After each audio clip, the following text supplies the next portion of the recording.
नमस्कार सभी को, गुड मॉर्निंग। आप सबका द स्कॉलर की ऑनलाइन क्लासेस में स्वागत है। ये पेट का स्पेशल प्रैक्टिस बैच चल रहा है। आने वाले समय में शीघ्र ही इस पेट की परीक्षा है और इस पेट की परीक्षा का जो पैटर्न है वो पैराग्राफ पे आधारित प्रश्न है। इससे जुड़ी चीज़ों को आपका प्रश्न अभ्यास कराना है। तो देखते हैं, बताया था ऐसा प्रश्न जब भी आए तो सबसे पहले हमको क्या करना है। सबसे पहले हमको इस पैराग्राफ को न पढ़ के प्रश्नों को पढ़ना होता है। जब भी कभी पैराग्राफ के प्रश्न किसी में भी आए तो आप अगर पैराग्राफ पढ़ोगे फिर प्रश्न पढ़ोगे, फिर पैराग्राफ पढ़ोगे, फिर प्रश्न पढ़ोगे, तो देख लो कितने प्रश्न पैराग्राफ पे आधारित, तो पता चले उसमें दिखाया गया 1 से इतने तक, 1 से 5 तक, 1 से 10 तक सारे क्वेश्चन पढ़ करके दिमाग में आपके आ जाएंगे। फिर आप पैराग्राफ पढ़िए, पेन लेकर के टिक करते जाइए। तो पर्यावरण के प्रति गहरी संवेदना, किसके प्रति गहरी संवेदना है? पर्यावरण के प्रति गहरी संवेदनशीलता प्राचीन काल से ही मिलती है। अथर्ववेद में मिलती है। अथर्ववेद में लिखा है, किस वेद में लिखा है? अथर्ववेद में। भूमि माता है, हम पृथ्वी की संतान है। एक स्थान पर यह भी लिखा है कि हे पवित्र करने वाली भूमि, हम कोई ऐसा काम ना करें जिससे तेरे हृदय को आघात पहुंचे। क्या लिखा है कि हे पवित्र करने वाली भूमि, हम कोई भी ऐसा काम ना करें जिससे तेरे हृदय को आघात पहुंचे।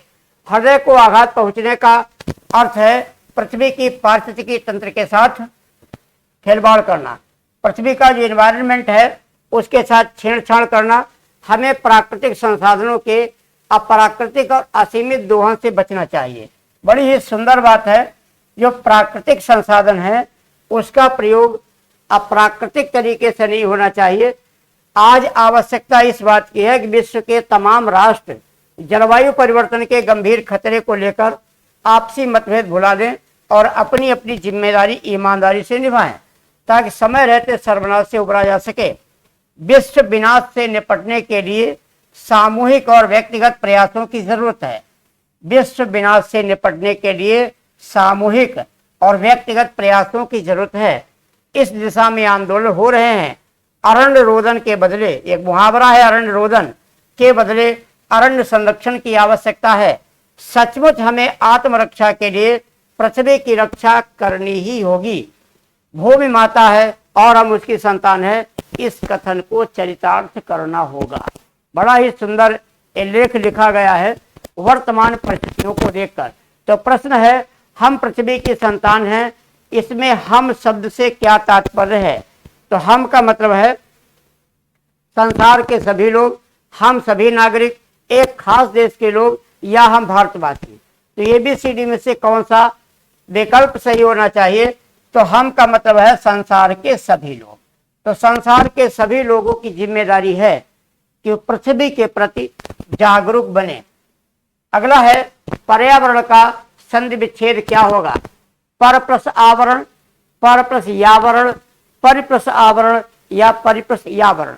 ABCD में से कौन सा विकल्प सही होना चाहिए? तो परि प्लस आवरण होता है। संधि कौन सी है? ये यण संधि है, स्वर संधि के अंतर्गत आती है। अगला है, हम प्रकृति के हृदय को आघात पहुंचाते हैं यदि हम पारिस्थितिकी से छेड़छाड़ करते हैं, पृथ्वी की खुदाई करते हैं, संसाधनों का दोहन करते हैं या पृथ्वी से बुरा बर्ताव करते हैं।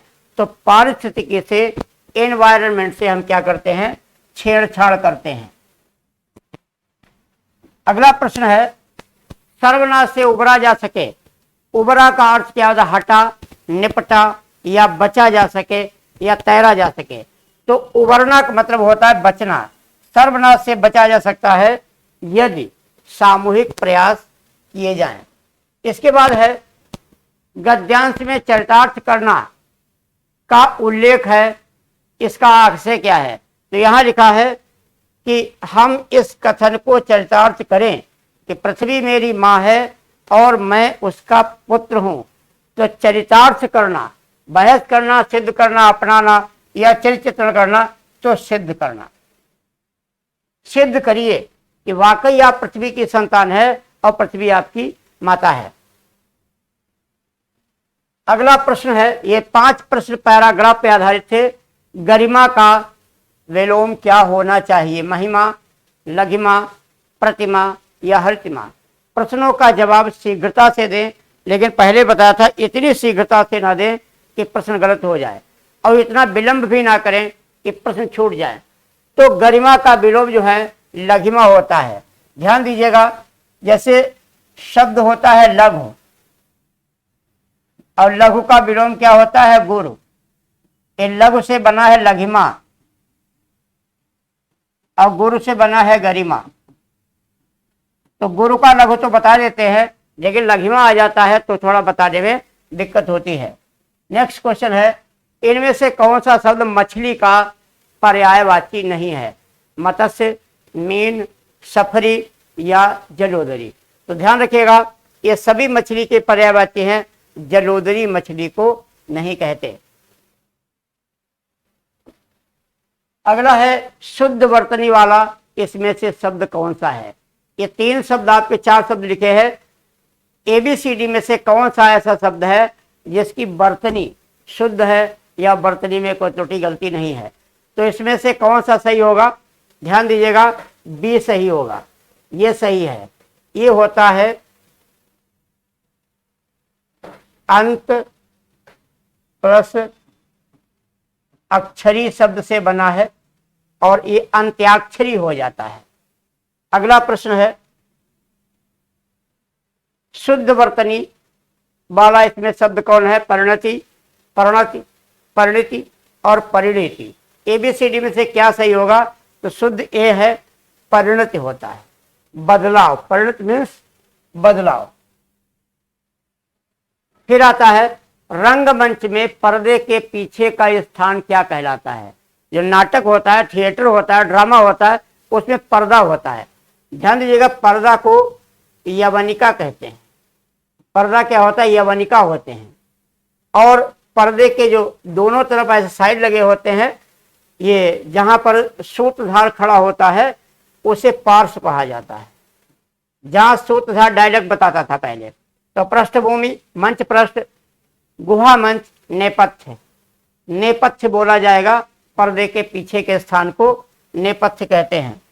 अगला है, वह श्रेष्ठ उपासक है में विशेषण क्या है? वह श्रेष्ठ उपासक या है? तो ध्यान क्या रखना है, पूछा गया विशेष से। विशेष के मतलब होता है जिसकी तुलना की जाए या विशेषता बताई जाए। तो ध्यान रखिएगा, तो यहां पर श्रेष्ठ, तो श्रेष्ठ शब्द है,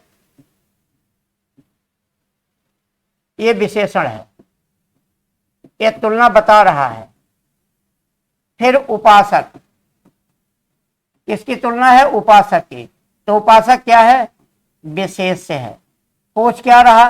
विशेष से। उपासक सही होगा, C पॉइंट सही है। ठीक है, तो ऐसे ध्यान से इसको समझें और शीघ्रता करें। नेक्स्ट है, हिंदी किस भाषा परिवार की भाषा है? भारत में 4 भाषा परिवार हैं। ध्यान रखिएगा, शुरुआत में 2 थे, सतम और केंतुम। सतम और केंतुम से आगे 4 भाषा परिवार आए, भारोपीय, द्रविड़, आस्ट्रिक या चीनी तिब्बती। इसमें से हिंदी जो है वो भारोपीय परिवार की भाषा है। भारोपीय परिवार की भाषा सबसे ज्यादा, लगभग 73% लोग इंडिया के यही बोलते हैं। नेक्स्ट क्वेश्चन है आपका, प्रेमचंद के किस उपन्यास में दहेज प्रथा की बुराई की गई? प्रेमचंद एक जमीन से जुड़े आदमी हैं जिन्हें कलम का सिपाही कहा जाता है। कलम का सिपाही नाम के एक उपन्यास भी है, और इस उपन्यास के लेखक प्रेमचंद के ही लड़के का नाम है, प्रेमचंद का असली नाम धनपत राय श्रीवास्तव, और कलम का सिपाही के राइटर हैं अमृत राय। तो यहाँ किसमें प्रेमचंद ने दहेज प्रथा का विरोध किया है? वो निर्मला उपन्यास में किया है। कि निर्मला आप पढ़ के देखिए कि निर्मला का विवाह क्यों रुका? दहेज की वजह से रुका। उसे जीवन में कष्ट क्यों उठाना पड़ा? दहेज जैसी प्रथा के कारण। अगला है आपका, समूहवाचक संज्ञा की पहचान करें।